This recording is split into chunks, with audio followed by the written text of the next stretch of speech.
eu gostaria de me apresentar. Vanderlei é o meu nome.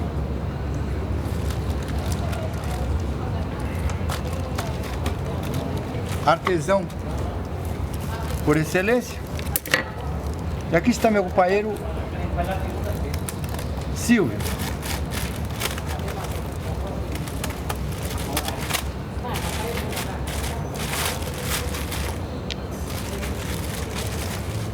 Em primeiro plano, eu gostaria de mencionar o que praticamente nós estamos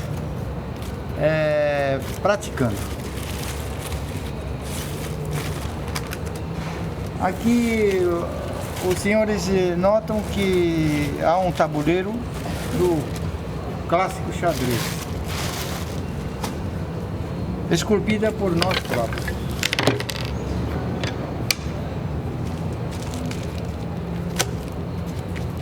O que motivou-nos a esta atividade é devido a um ato de extremismo, né? Nos causando um status na sociedade,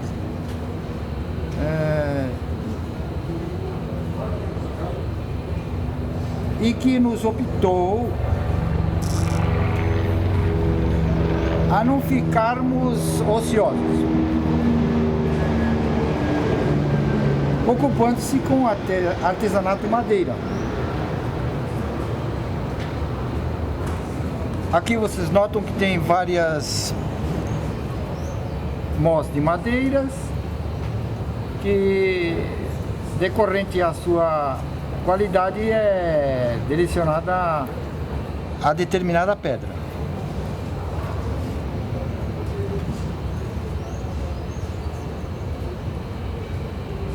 Não vou precisar dar um pastor aqui, porque são 8 jogadas, né? Mas ele é um ótimo atleta do jogo, e é um jogo realmente de aproximação quanto à amizade. Mas voltemos à intrinseticidade do jogo. Ele está ainda por acabar, mas nota-se que temos diferentes tamanhos para cada modalidade de jogo. Alguma palavra? A diferença entre as peças é devido à matéria-prima aqui, né? O produto bruto aqui, onde são essas madeiras, né? Por isso nós temos esse tamanho, que corresponde a essa daqui, este daqui, que é este daqui. Essas madeiras, nós conseguimos elas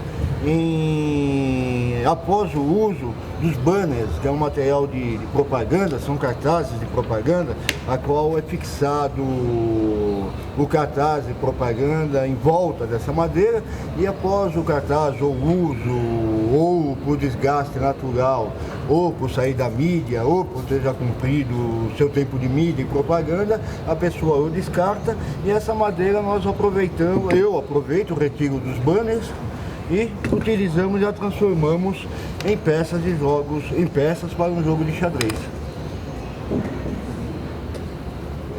Eu não estou desistindo não, viu? Caiu o rei aqui, mas é pura coincidência. Aqui está à disposição das peças, olha, vocês podem notar.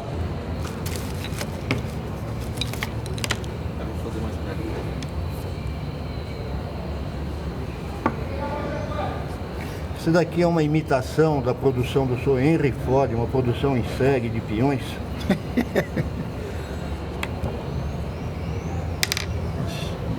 Optou-se em fazer assim para facilitar, para lixar depois, né? Porque uma peça pequena você tem uma certa dificuldade para segurar, para lixar. Você mantendo no bastão, produzindo-as em série, você tem uma firmeza maior quanto ao apoio. E para você lixar ela, você tem um apoio melhor. Um apoio. Por isso, opta-se em manter a produção em série, copiando o senhor Fordismo, o senhor Henry Ford, tentando fazer em série. A lixa é conseguida em caçambas de lixo, que é o resíduo de material de pintura. Algumas vezes consegue ser algumas até boas, né? E a meia vida dela é o suficiente para lixar, para conseguirmos lixar e conseguimos confeccionar e moldar a peça, né? Ela é entalhada com uma faca e o restante usa-se essa grosa, essa serra tico-tico, a qual foi conseguida através de um concurso de poesia, onde além de um prêmio de participação monetário e um prêmio em papel, né? Um certificado de participação e um troféu e mais um prêmio em dinheiro, foi revestido para a compra dessa grosa e para a compra dessa serra tico-tico, onde é usada na confecção. A poesia, se for necessário, se o senhor Vanderlei já não tiver decorado ela e estiver disposto a ouvir, eu posso lê-la. Seria de bom tamanho? Ocupa-se uns 4, 5 minutos. Eu vou lê-la então. Ó.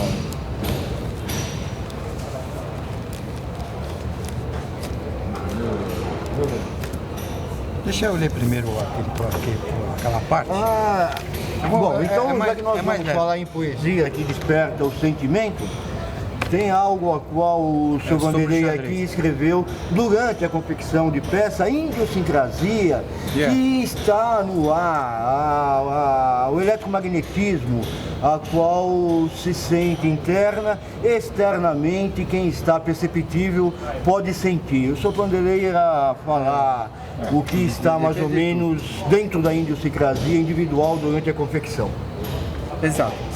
Bem, vemos como se estivéssemos no século passado, né?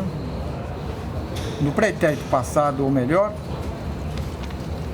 pois quando talhamos, firmamos-nos e concentramos e no mais tradicional parecer de uma vida inteira, né? Esperando que nos aprimore a vestimenta dessas pedras. Elas se vestem como os arvoradores intencionados no bem de seus predicados e personalizando, esculpindo, representando daquele objetivo de lugar em que mais se fixou o mesmo modo de ser, só que na antiguidade, né? O seu acabamento reflete a personificação do reino em que lutavam, guerreavam em seu exterior. Escuso de conformar-se e caracterizar-se, essa caracterização da Idade do Ferro, só que em madeira. Por exemplo, uma saliência dos soldados assim se vestiam. As realezas com que suas vestes se professavam eram ornamentadas para uma brutal batalha. Nos arredores cingidos com as casas aprimoradamente em tábuas, recompensável com casas quadrangulares para suar posições no devido campo de batalha. E agora com vocês o esculpidor. Eu gostei muito das palavras do Sr. Vanderlei, a forma a qual ele se sente, como se tivesse um cavaleiro da tábua redonda, esculpindo não somente um escudo, mas esse trabalho acaba se sentindo assim dessa forma, como se fosse um cavaleiro em guerra, devido até à própria situação atual, sociocracia, a crise financeira, não só no Brasil e mundial, onde colocou numa exclusão, onde, como já foi dito pelo seu Vanderlei, ocupou-se em não ficar na ociosidade, tendo que manter o ritmo cerebral, qual se foi acostumado em tempo de progresso, em tempo de ritmo de crise, do imperialismo selvagem, a qual estava o workplace em pleno funcionamento, agora onde já se foi visto que esse imperialismo selvagem, que esse workplace é um desperdício de tempo e dinheiro, está chegando à conclusão agora pelo saldo financeiro e pelo balanço contábil, então mantendo-se o ritmo a quem estava na parte de trabalho, na parte de alicerçar, de fornecer dados, de trabalhar na parte fabril, então mantendo-se esse ritmo, então continua. Além do trabalho de xadrez, nós fazemos uma parte de... O Sr. Vanderlei tem um bom conhecimento na parte de música, ele passa um pouco para mim de música, né? Eu já tinha um conhecimento, pode-se dizer, mínimo, iniciante, né? Eu estou desenvolvendo e mantendo o conhecimento, né? Há também a parte de poesia, né? Que eu gostaria de ler, o Sr. Vanderlei também acabou de lendo aqui. Essa daqui é a poesia que o pelustrador desografizado, morador de rua, sobrevivente, mártir no chaveco de fronte à decadência, quiçá épico despojado, certamente exclusão, com presságio, fastio e umbigo, inerente ao conchavo, no nihilismo religioso, político e capitalista derradeiro, recipiendário sociopolítico e financeiro, num dadaísmo caótico ao erotismo, idiosincrasia nos passos, outrora firmes, despreocupados e agonísticos, Oxalá, agora tal beneditinos, absoltos e pesados, ui, avidez na escatologia da antitipia, tristemente passos a esmo, consumidores e vencidos, sim, goderados no ocamismo, passos deveras de gringolar no excídio, porventura ingênua potreia do vampirismo, desvaiada sociocracia plutocrata, ademais tão publicano e inquisidor no averso, otimismo numa cosmovisão, hein? Sequer cultiva o perspectivismo com a sese, tampouco a sapiência a presciência, então tédio no escapismo que a terra é ignóbil, ilotista em anatomizologia, laico no epicurismo ao abstracionismo na anomia, ociosidade ao poturi tudo se barita, electrosmog, por isso piscatenia e utopor, livre strip, maltrapilho urbanizado com colaboracionistas piegas na ecolária, pandemônio no pauperismo pigpatético multifacetado na filustria ocisiva, nihilismo a fim da hegemonia com androgenesia luciferiana do pródito egoísta. Street People, protagonista assediado na pandemia de insights e software. Assim, a compreensão repentina e intuitiva artificialmente exalta suas próprias emoções, atitudes e sensações na intimidade do ego, armazenadas através da vereda e o postigo da modernidade. Microchip e satélites, afinal é a telemática, tal cátice. O disparate na sedição, exorbitar o lordar na telemática e esse tom e eletropressão. Conhecibilidade, falseta na rebentona. É o que procura a sociocracia com anticlímax. Deviação e desedificação com extremismo na antinomia. Só o integrismo plutocrata. Iconoclastia no fenômeno cairismo peconioso e comensalismo. É o impérvio do miasma. Essa poesia aqui acabei ganhando um prêmio por fazê-la, né? Nas horas da qual. E no restante do tempo nós nos ocupamos com música, a parte de cinema, né? Bate-papo sobre a situação, a cosmovisão e catástrofes mundiais, né? A qual está acontecendo. Algumas revistas que eu leio, o senhor Vanderlei lê, depois discutimos assuntos, ou trocamos as notícias, trocamos as revistas, trocamos os livros, os jornais a qual obtemos, né? Nas horas a qual não estamos a fazer o jogo de xadrez. Aí trocamos essas informações e opiniões de cada notícia lida e as comparamos e as somamos e colocamos em papel. E conseguimos transferir algumas até em papel, tal qual o Sr. Vanderlei leu e eu li aqui. O Sr. Vanderlei costuma com ao ditado rítmico. Os paradigmas, né? um som através de paradiddles que o senhor Vanderlei poderia demonstrar enquanto eu pego a oficial aqui. Os paradiddles são isso.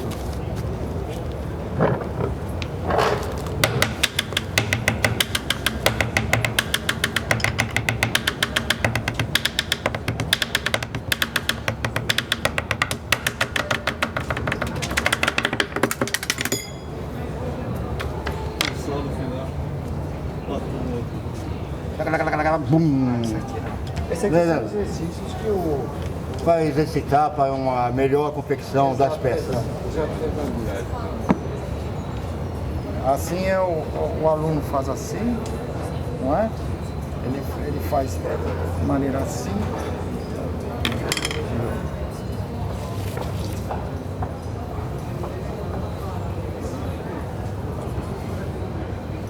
Aí eu estou alongando os braços para uma eventual apresentação de percussão, porque sou percussionista e musicólogo também.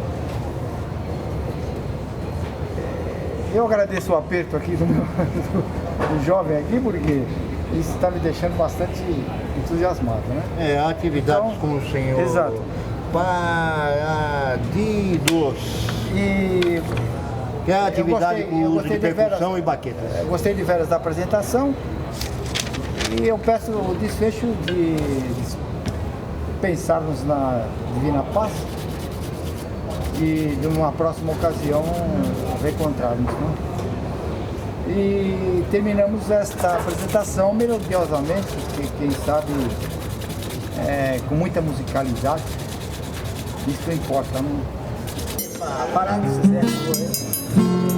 Agora eu vou cantar uma de mãe. De mãe, sério. Vai, manda a tua, vai. O médico vai tá? Vai. Francisca, vem cá.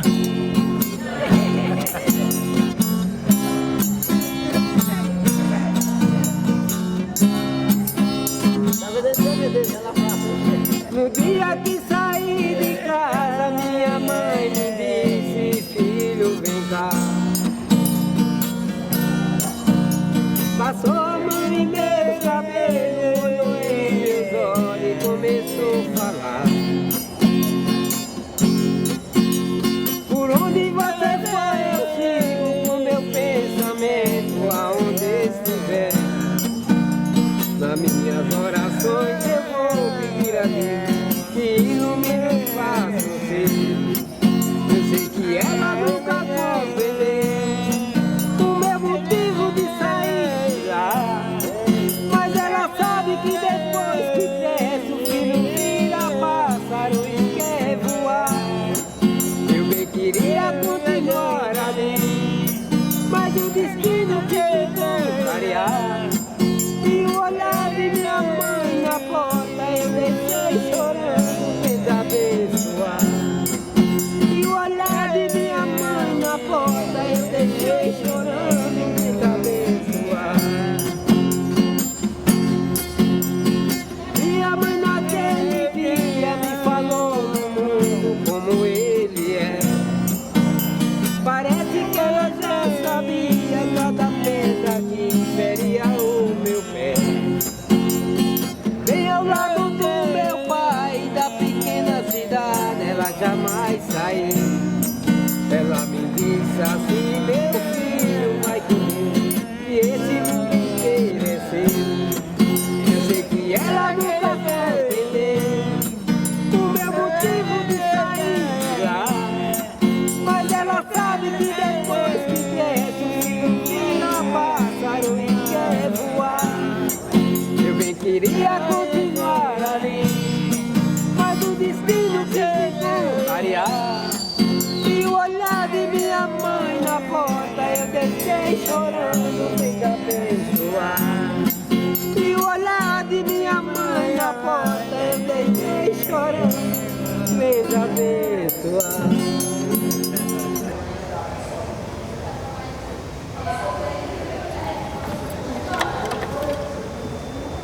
Tá gravando lá hoje. Então, Gaúcho, acabou o Campeonato Brasileiro, aí você prometeu fazer alguns comentários aí do campeonato. Exatamente. Eu vou falar do campeonato, e acabou de terminar. Começa pelo São Paulo. São Paulo, por exemplo, é um clube que o pessoal todo fala no campeonato inteiro, que era o time de chegada, que era o time que poderia ser campeão, mas o São Paulo ficou devendo. Ficou devendo? Ficou. Mas foi campeão, não foi? Exatamente. Mesmo campeão, mas ele ficou devendo. Ele foi muito beneficiado para poder ganhar o campeonato, porque só em cima do Palmeiras arrancou 6 pontos. No começo do campeonato, o Palmeiras, o São Paulo levou do Palmeiras, ajuda da arbitragem, 3 pontos no começo do campeonato e mais 3 pontos no fim do campeonato, que todo mundo viu. Só não viu quem não quis ver, mas mostrou isso. Agora me diz uma coisa, se o São Paulo, com um time que é o Palmeiras, que é um time que tem um nível, hoje no campeonato, nessa passagem do campeonato, o Palmeiras tem um nível talvez além do São Paulo, porque foi o time que investiu, ficou devendo para 3 bancos, o time do Palmeiras. Só que esses jogadores, um desses jogadores não correspondeu o que o clube queria. E para acabar de complicar o negócio, em cima do campeonato, quase terminando o campeonato, a diretoria do Palmeiras me manda Valdívia, né? Me manda o Valdívia fora do clube, que o Valdívia estava sendo um jogador beneficiado para o clube do Palmeiras, que se o Valdívia se não tem aquela negociação para o Valdívia sair fora do clube, o Palmeiras era campeão. Porque depois que o Valdívia saiu, o Palmeiras caiu 4 vezes. O Palmeiras caiu uma vez com o Valdívia, mas ele, sem o Valdívia, caiu 4 vezes. Ainda conseguiu 67 pontos. Então, se fazer uma análise, o campeão foi o Palmeiras. Entendeu como é? Em lógica do futebol. Ah, tá. Não para dizer que foi campeão, não foi. Agora faz uma análise. Um time que cai 5 vezes do G4 e ainda consegue somar 67 pontos. Eu acho que foi bonito a campanha do Palmeiras. Não tem que reclamar. Agora, Mas você está falando isso porque você é palmeirense? Não, eu falo Não isso. é, não? Eu falo isso se eu fosse corintiano, eu falaria isso se eu fosse da Portuguesa. Eu até que gostaria que não fosse difícil um profissional, um profissional de um clube do São Paulo, de outros clubes, até que visse o que eu estou falando, né? Porque eu estou falando não é besteira, porque eu trabalhei na segunda divisão. O cara que trabalha na segunda divisão, ele sabe. Eu joguei muito tempo na segunda divisão, foi muitos anos que eu joguei, entendeu? Eu dirigi um clube da segunda divisão mais de 17 anos. Caramba. Então o macete eu sei todinho como é que funciona. Agora só que eu não gosto, vou deixar uma análise bem agora retinha para você ver como eu gosto de coisa certa e fui pelo conhecimento que eu tenho de futebol. Eu tinha um time da segunda divisão, eu jogava no time da segunda divisão, chegou uma hora que o presidente do time morreu. Aí fizeram uma votação naquela época, quem era patrocinador desse time era o Jumbo Eletro. Não era o Jumbo Eletro, era o Eletro, que depois se juntou os dois. Então era o Eletro naquela época. Fizeram uma votação, eu ganhei com voto de todo mundo, voto do jogador, voto da torcida que eu acompanhava. Mas chegou uma hora que o time morreu. Por que o time morreu? Porque nós tínhamos um time profissional, nós jogávamos com os times da segunda divisão. Se fosse para jogar bola, o time não conseguia ganhar de nós. E nós não esforçávamos muito não, era só tocando uma bola. Que essa época era o Cuca, né? Que eu dirigia, que eu passei a ser presidente do time. Então o que aconteceu? Aí o jogador profissionais, era tudo profissional, e foi sendo contratado por uns clubes. O Marília, por exemplo, o centroavante do Marília era um jogador desse, foi indo para lá, foi levando o outro. O Jane, por exemplo, era um zagueiro do Paraná, entendeu como é que é? O Minusca era um ponta do Paraná naquela época. Então o que aconteceu? O goleiro nosso era o Rimarola do Corinthians naquela época, que era novinho, bem moleque, com seus 17, 16 anos naquela época. E por causa disso o time morreu, porque o jogador foi levando o outro, um hino foi para os clubes, o Júnior, que era o ponta direita naquela época, jogava num time que era de Alagoinhas, que é o Tatuense, naquela época, entendeu? Então o fato do time ter parado, que deveria estar o time até hoje, quer dizer, com mudança de jogador, eu acredito, mas deveria estar o time funcionando até hoje, né? Mas não funcionou, porque eu ia ficar com o quê? Eu, naquela época, não tinha... Eu praticamente, para cobrir um nível de um time igual aquele, precisava ter um grupo de gente, de diretores comigo. Aí sim, a gente investia um dinheiro, pagava um jogador, assim e tal, porque aquele jogador a gente não pagava nada. Era um time com esse nível, mas ninguém pagava. Não tinha salário? Não tinha salário. A única coisa que podia acontecer era um vale-transporte. Ajudar. Mas era né? incrível que apareça. Ninguém sentia que o time era pobre, mas era pobre o time. Agora, ninguém no local que nós ia jogar, ninguém percebia que o time era pobre, porque tinha dia de jogo que tinha 30, 40 carros para fazer a caravana para levar o time. Então o que acontecia? Jamais o pessoal ia pensar que o time era pobre. Só que era assim, o time era pobre. Só tinha quem patrocinava que era o Eletro. Mas o pessoal que jogava no time era tudo rico. O mais pobre que tinha lá era eu. Mas você vê bem a minha capacidade. Joguei no time, já dá para fazer uma análise que esse cara entende de futebol. Porque o cara entrou jogador do time, passou no teste. Jogou quanto tempo, mais ou menos? Eu joguei no time até... Eu joguei no time até o time... Não, falar a verdade, para jogar mesmo no time, porque eu tive uma preocupação de controlar o time, para melhorar o time, eu joguei uma média de uns 15 anos. No mínimo 15 anos eu joguei no time, que daí depois eu passei a ser presidente do time. Quando eu fui mais presidente, eu queria jogar algumas vezes, que eu sentia o gosto, quando eu vi o pessoal fazer gol bonito. Queria entrar também e fazer o seu. Aquilo era uma beleza, quando eu vi o cara driblar assim na área sozinho, tocar 2 vezes e vai fazer o gol. Eu queria entrar também para jogar, eu falava, domingo eu vou jogar. Os caras falavam, não senhor, você é o presidente do time, tem que olhar. Mas era muito gostoso daquela época. Mas aí apareceu um cara agora, deixando de lado o passado, já passou, mas está aparecendo um cara aí que está querendo patrocinar para voltar o Cuca. Inclusive tem uns clubes aí que está sempre pedindo, o Delta Futebol Clube, por exemplo, acho que todo mundo conhece.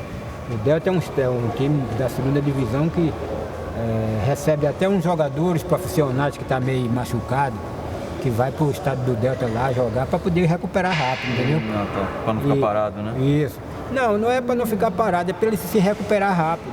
Porque eles treinam no clube, mas eles não liberam eles no momento para jogar o futebol duro, como é o futebol deles. Então eles só treinam para até esperar a recuperação do jogador. Então ele vai treinar no Delta, porque aí eles recuperam mais rápido. Joga mais para valer, né? Exatamente.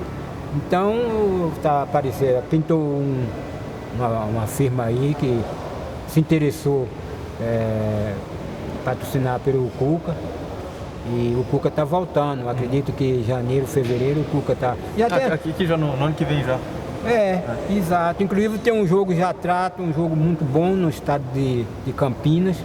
Já está fechado, já tive contato, já estou com o cartão desse clube lá em Campinas. O jogo está certo, só falta eu ligar e acertar o meu pessoal aqui. E meu nome naquela época, eu não sei como é que eles vão chamar agora, né? Porque não tem ninguém daquele conhecimento. Aquele conhecimento antigo era o gaúcho. Era o gaúcho naquela época. Agora, por quê? Eu explico, porque meu nome era o gaúcho, que não tem nada a ver com gaúcho. Que não é da Bahia, né? Eu não tenho descendência nenhuma com gaúcho, não tenho parentada nenhuma, nem de família minha que uniu com o gaúcho, eu não tenho isso, mas eu explico. O meu apelido que punhado de gaúcho é pelo seguinte, é que eu jogava meu futebol naquela época era igual o futebol do gaúcho. Então, por causa disso, era aquele cara que partia para cima do marcador meu e driblava e ia para cima, chegava lá, às vezes tocava a bola, às vezes eu estava sozinho e fazia o gol. Do jeito igual o gaúcho fazia, então me colocaram esse apelido no time. E pegou? E pegou. E quando eu entrei lá, eu cheguei naquela época que era moleque, era um pivete naquela época. Então, o time era um time, só que eu já tinha passado por um time do Exército. Eu tinha passado por um time do Exército, moleque mesmo, eu consegui me entregar no meio do time do Exército e eu me dei bem lá. Aí joguei uma temporada no time do Exército, aí foi quando eu fui embora de lá, era na região ali do Brooklyn, o time do Exército, que era o comandante do Exército que comandava o time.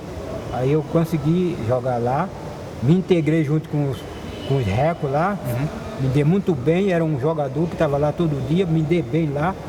E foi daí que quando eu entrei no time da segunda divisão, para jogar bola, eu já era um craque. Ah, já era conhecido então? Já era conhecido, já era um craque. Falou que era para mim fazer um teste, eu arrebentei no primeiro dia de jogo. Aí eu fui saído de campo quando eu terminei o jogo, então abraçado por um jogador todo de lá, que foi tudo profissional. Então foi por isso que eu ganhei a moral, junto com a galera estranha, que era tudo estranho meu. Até que os caras, quando eu cheguei lá, os caras falaram, esse daí é algum daqueles que aparece sempre aí. Não botaram fé? Não ponharam fé, mas... Aí começou o jogo? Mas começou o jogo, graças a Deus. Quando terminou o jogo, eu fui apoiado, que terminei sendo o presidente do time. Aqui nós terminamos, entendeu? Vamos ficar para outra data. Tá quando precisar da minha salário de esporte, eu acho que eu vou ter mais coisa, porque vai vir mais campeonato por aí. Ah, tá.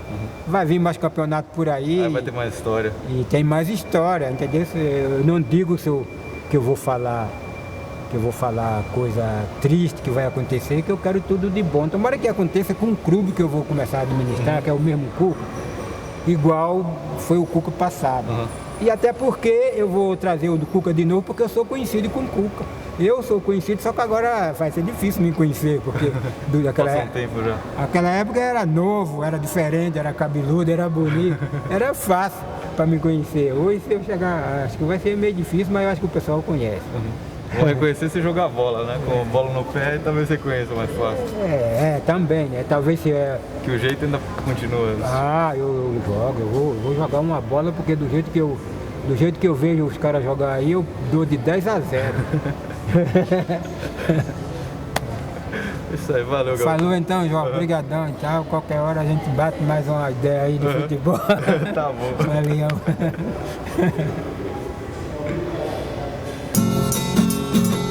Minha vida é andar por esse país, pra ver se um dia descanso feliz, guardando as recordações das terras onde passei, andando pelos sertões e os amigos que lá deixei. Chuva e sol, poeira e carvão, longe de cada seguro tem mais uma estação. A saudade no coração. Minha vida é andar por esse país, pra ver se um dia descanso feliz, guardando as recordações das terras onde passei, andando pelos sertões e os amigos que lá deixei. Chuva e sol, poeira e carvão, mostra alegria, mostra um sorriso, mas eu mesmo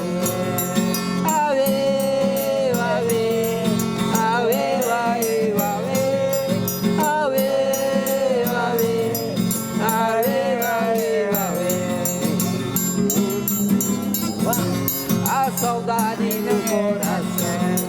Aue, aue, aue, aue, aue, aue, aue, aue, aue. A saudade no coração.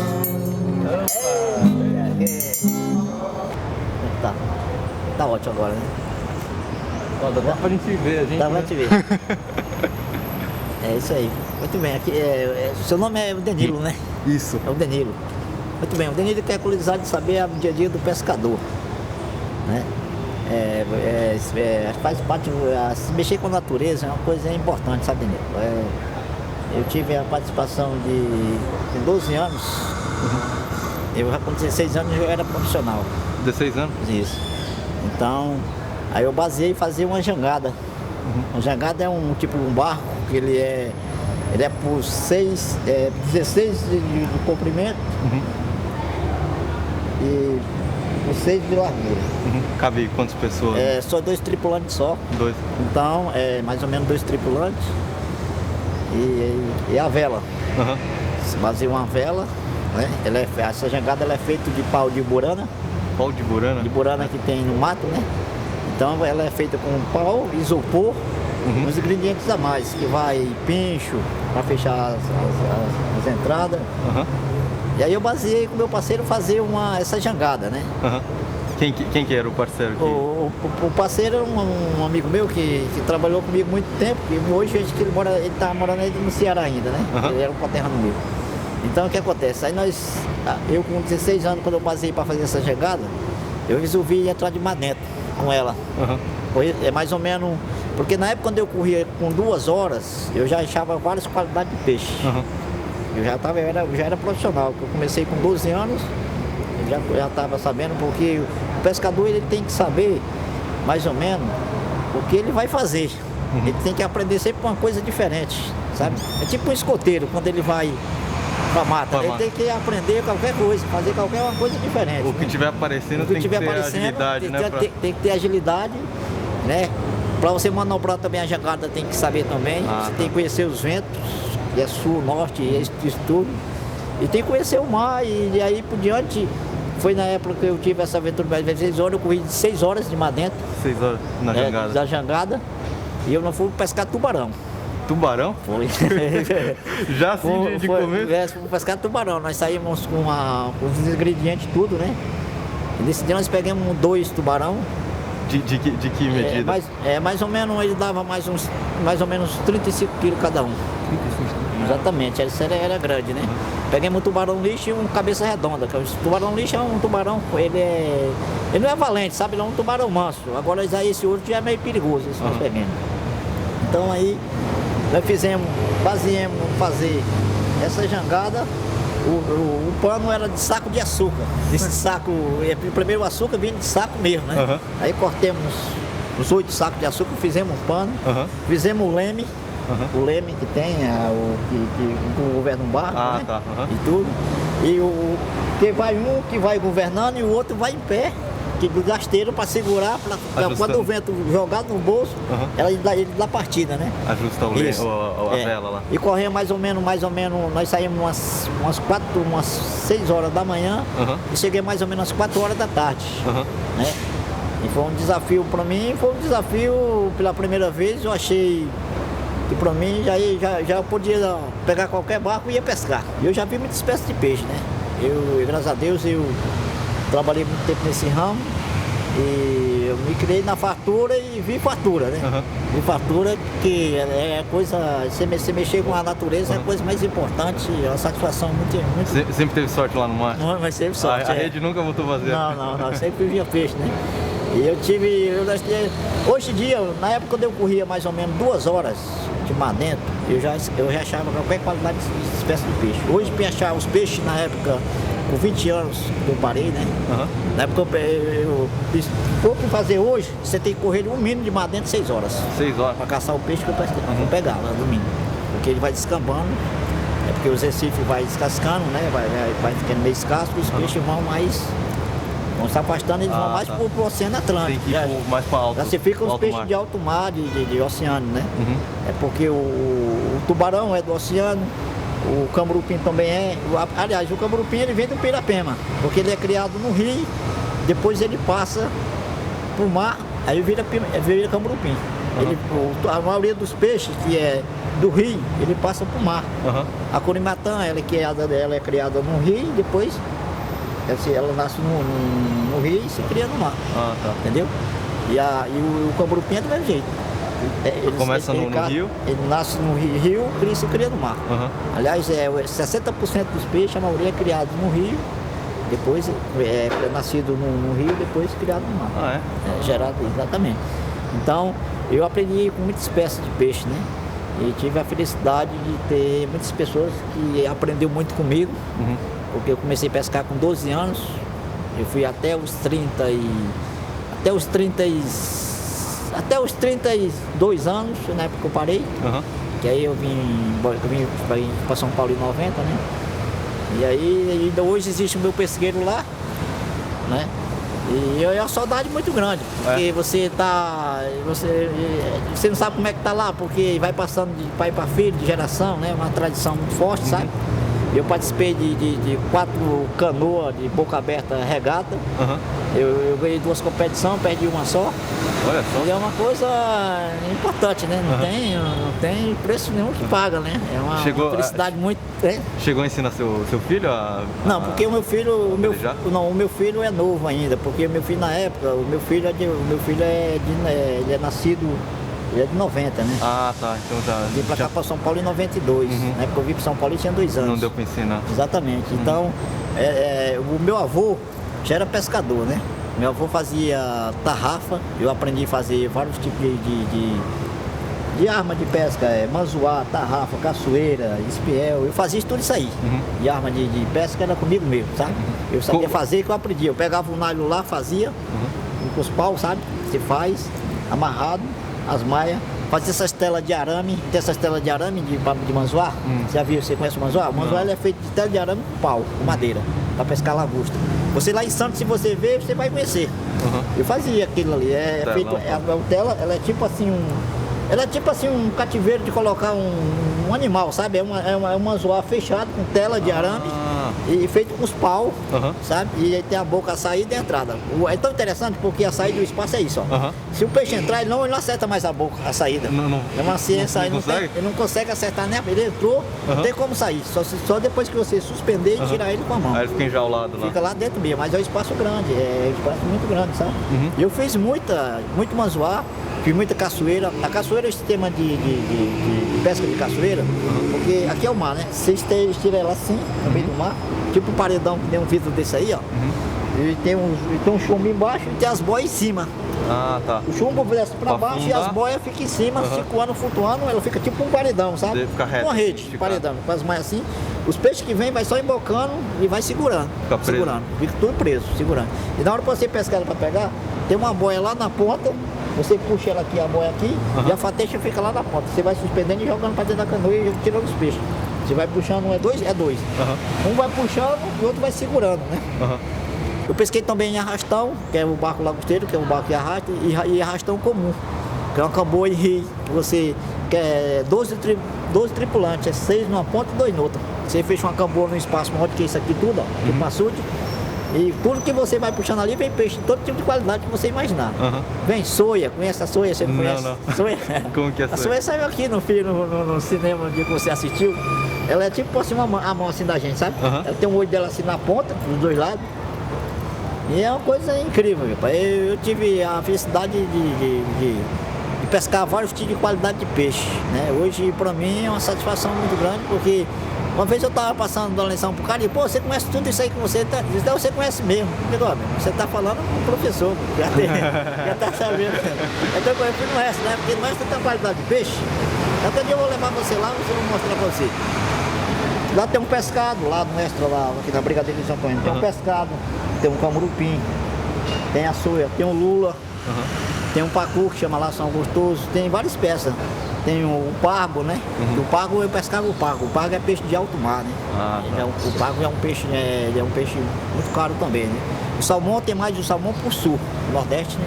Isso você encontrar. Água mais gelada. Exatamente. Então, depois a gente faz uma matéria melhor, já tá na hora do cinema aí, né? Depois a gente faz um negócio mais bem bolado. Hoje não deu mais certo, não. A câmera ainda balançou lá. Tá na hora já.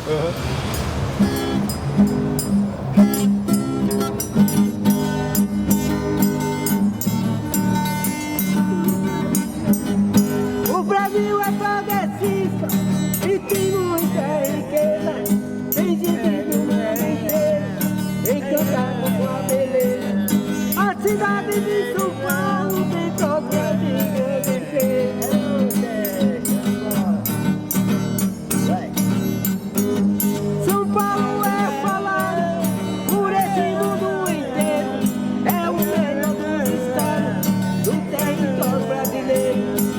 patrão e o empregado, que é bom de ganhar dinheiro.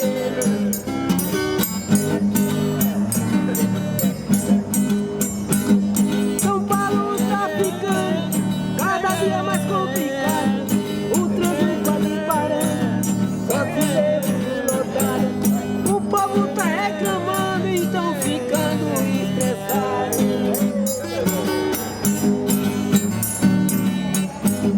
Eu tenho muita fé em Deus que o Brasil vai melhorar. Espero que o governante ajude a recuperar a cidade de São Paulo, que é primeiro lugar.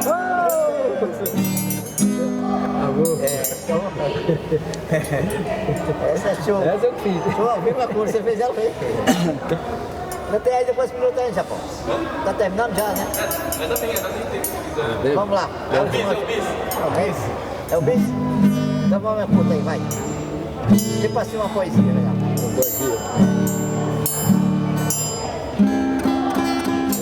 Poesia, vamos cantar poesia. Poesia, né? Eu nasci e me criei no sertão lá na Bahia.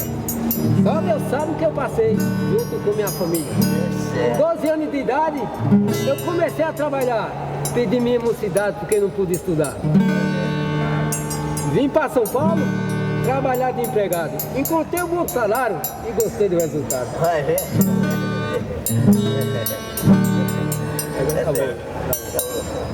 Acabou o programa. Fechou.